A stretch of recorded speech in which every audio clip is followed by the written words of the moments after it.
자, 오늘 수업 시작해보도록 하겠습니다. 여러분들 페이지 35페이지이고요. 지난 시간에 조금 개념 설명했었으니까 그 개념 설명 드린 것 중에 여러분들 꼭 기억하셔야 되는 거 두 가지 포인트 짚어본 다음에 수업을 진행해보도록 하죠. 자, 먼저 우리 이 글에서는 어떤 글에 대해서 배워볼 거냐면 삶이 담긴 글에 대해서 배워볼 거예요. 이제 삶이 담긴 글이라는 건 나의 경험을 쓰는 무슨 글을 우리가 얘기한다? 그렇죠. 여기서 스필에 대해서 공부를 해볼 거고요. 그 스필을 뭐 해볼 거다? 글 써볼 거예요. 그래서 글쓰기 단계라는 게 굉장히 중요합니다. 그래서 글쓰기 단계의 과정 우리 살펴보셔야 돼요. 글감 정하기, 내용 마련하기, 계열 작성하기, 글쓰기. 당연히 우리는 이 본 책에서 이 네 가지 단계를 따라가면서 내용을 배우게 될 겁니다. 당연히 우리 이 페이지에 나와 있는 내용은 뭐에 대한 얘기다? 우리가 글 쓰는 단계 중에 첫 번째 단계인 글감 정하기에 대한 내용이 나와 있을 거야 라고 생각하면서 보시면 되겠고요. 우리가 수필이라는 건 결국 내가 나의 경험을 얘기하는 건데 이때 경험은 꼭 특별한 경험만 쓸 수 있다 라고 하면 맞아요? 틀려요? 틀려요. 그러면 어떤 경험이면 된다? 뭐가 있는 경험? 그렇죠. 의미 있는 경험이라고 보시면 되겠습니다. 그래서 넘어가 보자. 자, 마음의 키가 자라는 거. 그래서 우리 지난 시간에 마지막쯤에 뭐 키 얘기 조금 하면서 마무리했었어요. 자, 그래서 처음에 글감 정하기 단계입니다. 이게 바로 뭐에 대한 얘기다? 글을 쓰기 위해서 떠올린 내용. 이게 글감 정하기예요. 자, 글감 정하기에서는 내가 경험했던 여러 가지 경험들을 떠올려 보는 거예요, 그냥. 자, 그래서 국어 시간에 경험을 바탕으로 글을 쓸 거야. 기억에 남는 경험을 떠올려 볼까? 라고 생각하게 되고요. 그랬을 때 세 가지 경험을 떠올렸죠? 첫 번째, 강아지를 키우게 된 일. 텔레비전에서 유기동물 문제를 다룬 다큐멘터리를 보고 유기견 보호시설에서 강아지를 입양했다. 두 번째, 키를 키우기 위해 노력한 일. 작은 키 때문에 고민하다가 여름방학 동안 키를 키우기 위해 노력하면서 소중한 깨달음을 얻었다. 세 번째, 버스에서 잃어버린 물건을 찾기 위해 뛰어다닌 일. 하굣길 버스에 체육복을 놓고 내렸는데 고생 끝에 겨우 다시 찾았다. 이런 경험들을 떠올렸어요. 그런데 이런 여러 가지 나의 경험들 중에서 글을 읽은 친구들의 공감하거나 흥미를 느낄 수 있는 걸 골라야겠다. 자, 여러 가지 경험들 중에 내가 그 하나의 경험을 선택할 건데 그 경험을 선택하는 기준이 바로 뭐다? 친구들이야. 이때 친구들은 이 글을 읽을 독자. 그렇죠. 독자입니다. 그래서 독자의 공감과 흥미를 고려해서 관심을 고려해서 우리가 글감을 정하게 되겠다. 그래서 은서는 뭘로 정하게 되느냐? 자, 키를 키우기 위해 노력한 일이 나에게 깨달음을 준 의미 있는 경험이고 친구들의 관심을 끌만한 내용이야. 그래서 깨달음을 줬고 의미 있는 경험이고 친구들의 관심을 끄니까 이걸로 우리가 글감을 정해서 주제로 삼아야겠다라고 생각하게 됩니다. 자, 은서가 글로 쓰려는 경험과 그 경험을 고른 이유입니다. 글로 쓰려는 경험은 키를 키우기 위해 노력한 일이고요. 고른 이유는 자신에게 깨달음을 준 그렇죠. 의미 있는 경험이고 친구들의 관심을, 흥미를 끌만한 흥미 들어가도 상관없어요. 근데 을이니까 관심을 끌만한 내용이다. 이렇게 보시면 되겠습니다. 자, 문제도 한 번에 풀게요. 다음 페이지입니다. 자, 그래서 이렇게 글감을 정했어요. 마음의 키에 대한 얘기해야지. 자, 그러고 나면 나의 경험과 관련된 무슨 일이 있었는지 그때 어떤 생각이 드는지 떠올려 볼까? 키를 키우기 위해 노력한 이유나 실천 방법, 결과 이런 것들 어떻게 생각해 봐야겠다? 구체적으로 생각해 봐야지 라고 떠올려 보고 있잖아요. 이렇게 구체적으로 떠올리는 것 두 번째 단계는 무슨 단계다? 내용 마련하기. 그렇죠. 마련하기 단계입니다. 이렇게 떠올려 보시면 돼요. 내용 마련하기 단계다. 그죠? 그래서 두 번째 단계, 내용을 마련하기 위해서 우리가 이렇게 구체적으로 떠올려 본다는 거죠. 여러 가지를. 자, 이런 식으로 떠올리는 거 우리가 뭐라고 해요? 이런 거 보신 적 있잖아요. 이거 뭐라고 부른다? 영어로는? 그렇죠. 마인드맵. 우리말로는? 마인드맵. 맞습니다. 생각그물. 생각지도. 생각그물. 그죠?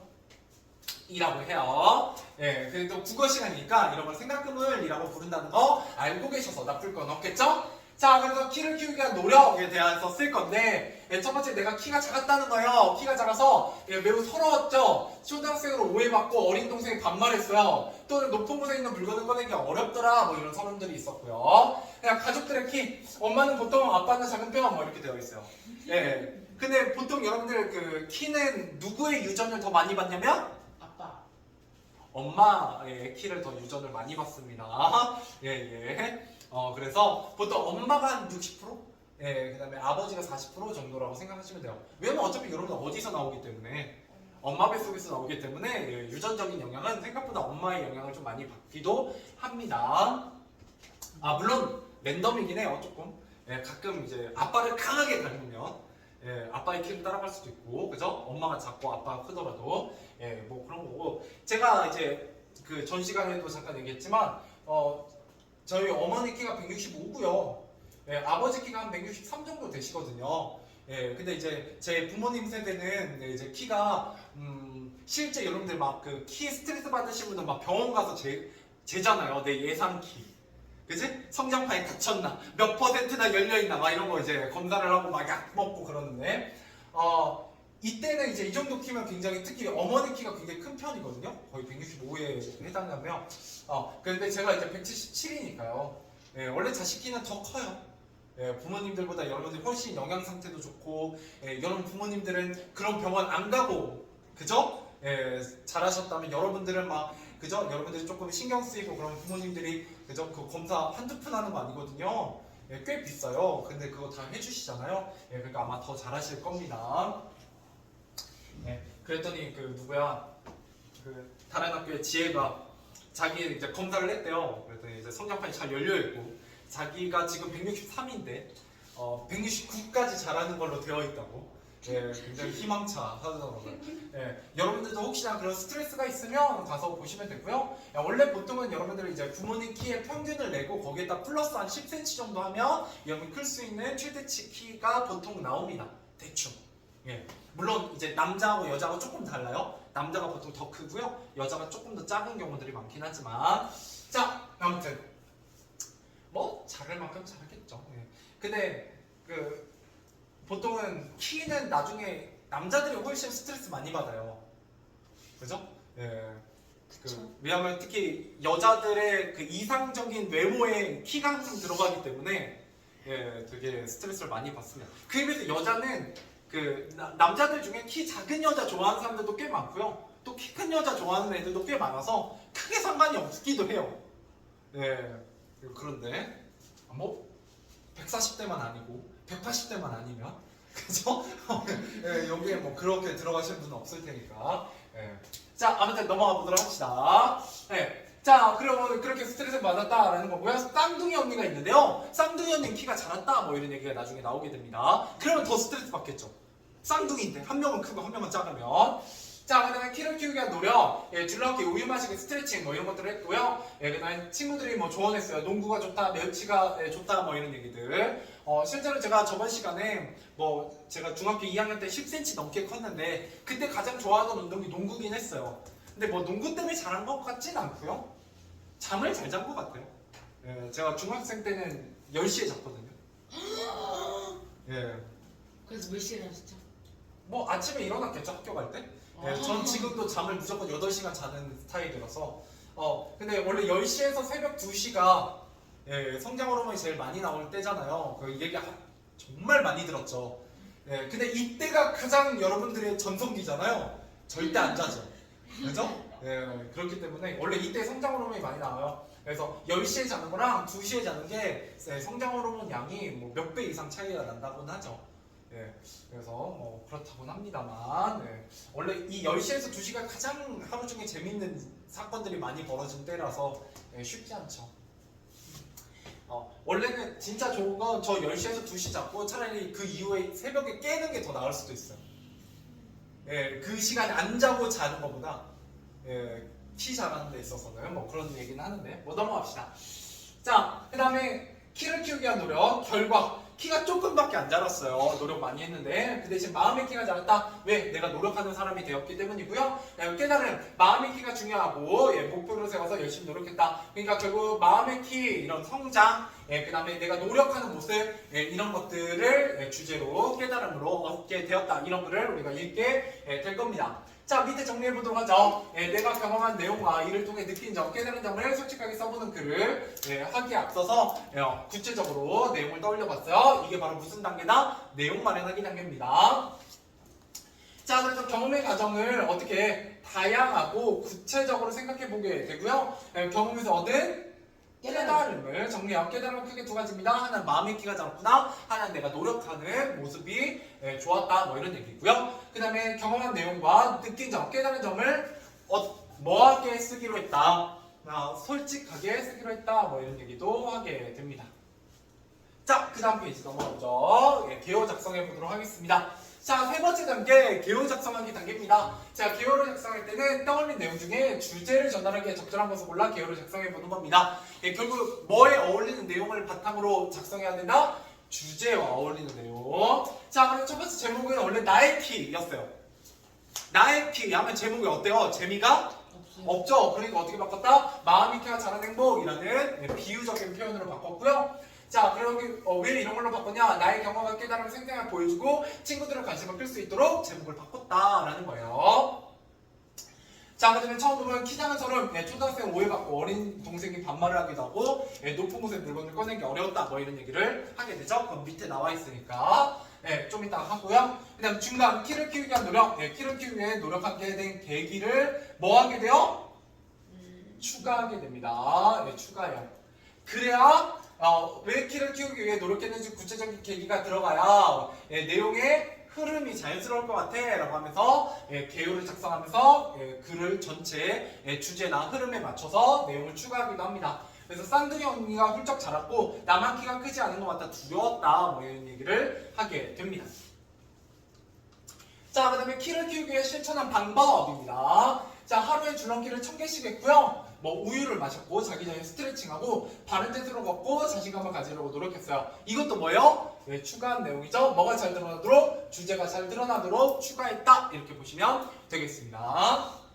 자, 그럼 세 번째, 나의 노력을 본 친구들의 조언입니다. 정수의 조언, 줄넘기보다 농구가 효과적이야. 세영이의 조언, 멸치를 먹으면 도움이 돼. 이런 내용은 뭐와 어울리지 않는다? 주제와 상관이 없기 때문에 뭐 하자? 빼자. 그렇죠. 이런 걸 이제 삭제하자라고 얘기하게 됩니다. 추가한 내용이 있다면 삭제한 내용도 있다, 이렇게 보시면 되겠습니다. 자, 그 다음에 끝부분 나의 깨달음, 경험을 통해 깨달음을 얻는 깨달음을 친구들에게 전하면서 글을 마무리하자. 자, 첫 번째, 목표를 세워 노력하면 결실을 거둘 수 있다. 또 이런 노력을 통해 마음의 키가 자랐다, 뭐 이런 내용들. 그래서 여기 빈칸 3개는 여기에 써있죠? 처음 부분에는 높은 곳에 물건을 꺼내기 어려웠다, 뭐 이런 내용을 넣고요. 중간 부분의 빈칸에 우유를 열심히 마시자. 마지막 끝에 깨달으면 겉으로 보이는 키보다 마음의 키가 중요하다, 뭐 이런 얘기를 하게 될 겁니다. 자, 다음 페이지. 자, 여기까지 읽고 문제 풀어볼 겁니다. 한번 가보도록 하죠. 자, 개요에서 은서가 추가하거나 삭제한 내용을 찾고 그 이유를 정리해보자. 결국 이유는 한마디로 할 수 있어요. 추가했다면 뭐에 어울리는 내용을 추가했다? 주제. 삭제했다면 뭐에 어울리지 않는 내용을 삭제했다? 주제. 이렇게만 기억하시면 됩니다. 자, 그래서 추가한 내용, 중간 부분 키를 키우기 위해 노력하게 된 계기, 키를 키우기 위해 실천 방법의 세 항목인 바른 자세로 걷기, 자신감 가지고 노력하기, 이런 것들을 추가했습니다. 그 이유는 전체적으로 내용의 흐름. 그렇죠. 흐름을 자연스럽게 하기 위해서였고요. 또 하나 주제를 잘 드러내기 위해서 내용을 추가했다, 이렇게 보시면 되겠습니다. 자, 그 다음에 삭제한 내용 중간 부분 3. 나의 노력을 본 친구들의 조언. 전체 뭐와 거리가 먼 내용에서 삭제했다? 주제와 거리가 멀었기 때문에 삭제했다, 이렇게 보시면 되겠고요. 자, 그 다음에 은서가 개요를 작성을 고려한 점을 정리해보자. 첫 번째, 친구들의 관심을 끌 수 있는 제목으로 수정했어요. 관심을 끌 수 있도록 제목을 수정했고요. 앞서 떠올린 내용 중에 뭐를 전달하기에 알맞은 내용을, 주제를 전달하기에 알맞은 내용을 선정하고 적절한 순서로 배치했고요. 세 번째, 주제와 글의 흐름을 고려하여 내용을 추가하거나 삭제하게 됩니다.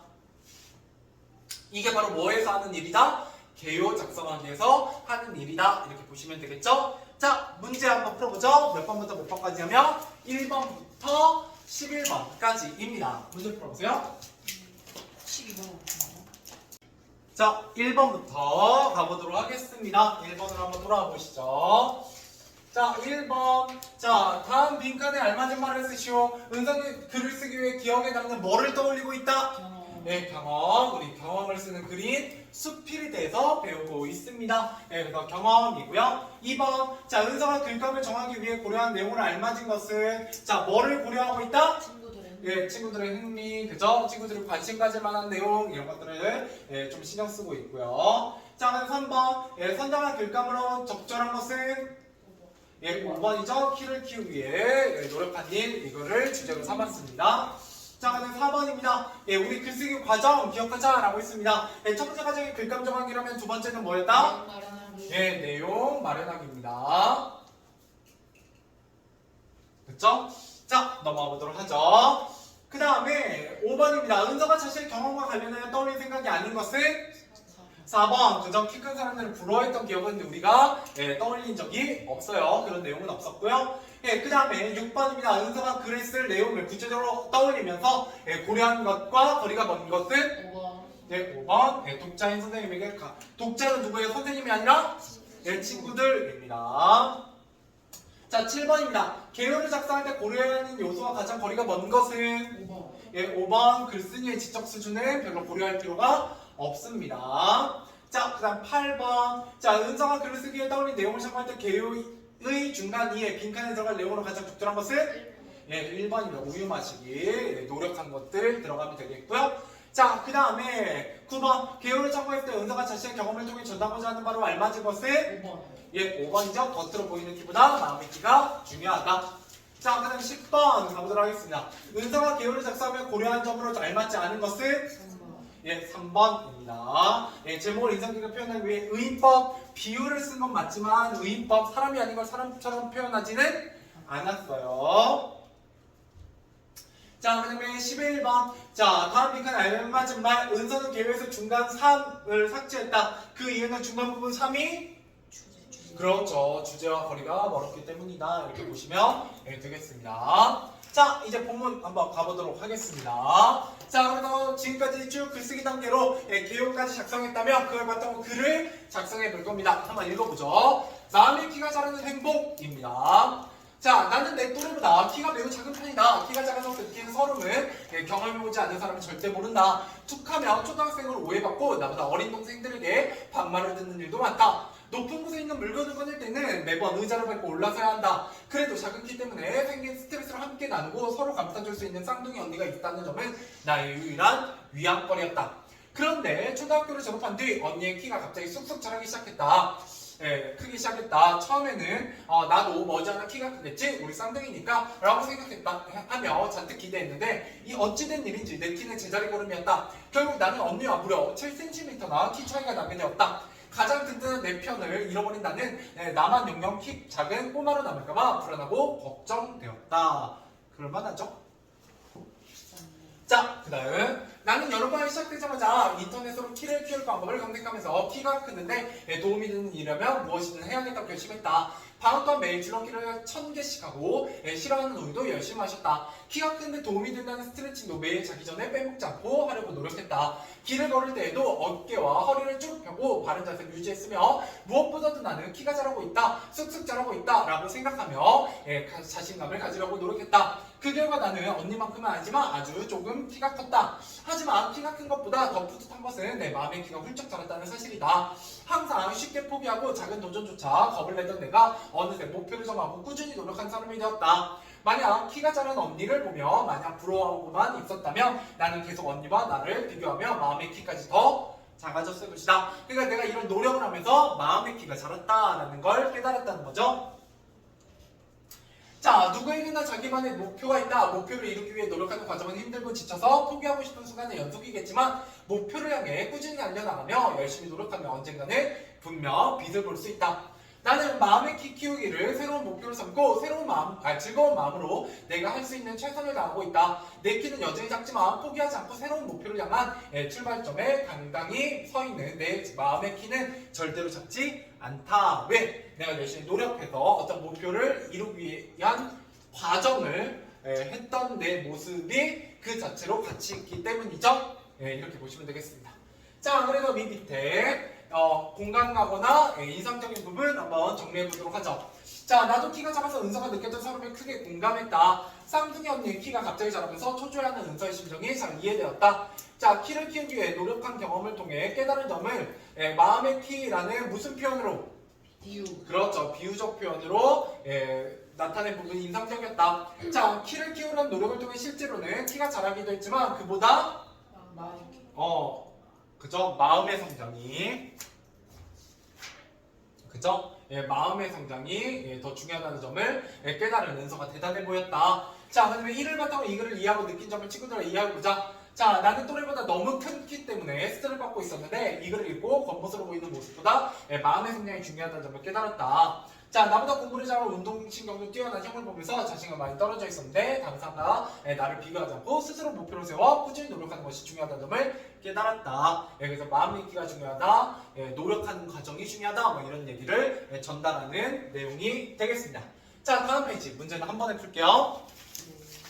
자, 은수어의 글을 읽고 나서 은수와 준수가 나누는 대화를 보고 물음에 답해보자. 자, 준수, 네 경험과 생각이 솔직하고 생생하게 담겨있어서 재밌게 글을 읽었어. 마치 내 이야기 같았어. 아, 내 글에 주제. 공감했다니 기분 좋은걸? 나도 우리 형보다 키가 작아서 늘 고민이었거든. 키가 작아서 느끼는 섬이 정말 내 마음과 똑같더라. 특히 네가 여름방학 내내 노력하는 과정에서 마음이 키가 자랐다고 한 부분이 감동적이었어. 노력한 만큼 키가 크지 않아 속상했을 텐데 말이야. 처음에는 키가 크지 않아 속상했는데 곰곰이 생각해보니 중요한 것은 키가 아니라 내 마음이더라고. 이번에 글을 쓰면서 내 경험을 진지하게 돌아보니 이런 글을 쓰면 어때요? 나 자신을 성찰할 수 있어요. 그러니까 한층 성숙한 나를 발견할 수 있어서 좋았어. 나도 네 글을 읽으면서 키가 작다고 속상해하던 내 모습을 돌아볼 수 있었고 나를 좀 더 이해할 수 있어서 좋았어. 나도 내 삶과 경험이 담긴 글을 한번 써봐야지. 그죠? 또 어떤 점이 좋았다? 남을 이해할 수 있었어요. 그러니까 이런 글을 읽으면 나 자신을 되돌아보고 이 글의 글쓴이를 이해해 볼 수 있어서 좋다라는 겁니다. 그래, 꼭 써봐. 좋은 경험이 될 거야. 자, 밑에 내려가 보면 자, 준수가 은서의 글을 읽고 느낀 점을 정리해보자 라고 했습니다. 그래서 은서의 경험 생각이 생생하게 담겨있어서 좋았고 재밌었다. 키가 작아서 느낀 서름에 공감했고요. 그죠? 공감했고 재밌었고, 그죠? 은서가 키를 키우기 위해 노력하는 과정에서 마음의 키가 자랐다고 하는 내용이 감동적이었고, 은서의 경험과 자신의 경험을 비교하여 자신을 되돌아볼 수 있었어요. 그리고 더 잘 이해할 수 있었다. 이런 점이 바로 수필, 경험이 담긴 글을 읽었을 때 효과가 되겠습니다. 자, 그 다음에 삶과 경험을 바탕으로 글을 쓰는 일이 우리에게 어떤 도움이 되는지 생각해보자. 자, 자신의 일을 진지하게 돌아볼 수 있고요. 자신의 새로운 모습을 발견할 수 있어요. 그죠? 그 다음에 의미 있는 경험을 깨달으면 다른 사람과 뭐 할 수도 있다? 공유할 수도 있죠? 공유할 수도 있습니다. 자, 좋아요. 이제 12번부터 18번까지 문제 풀어보시죠.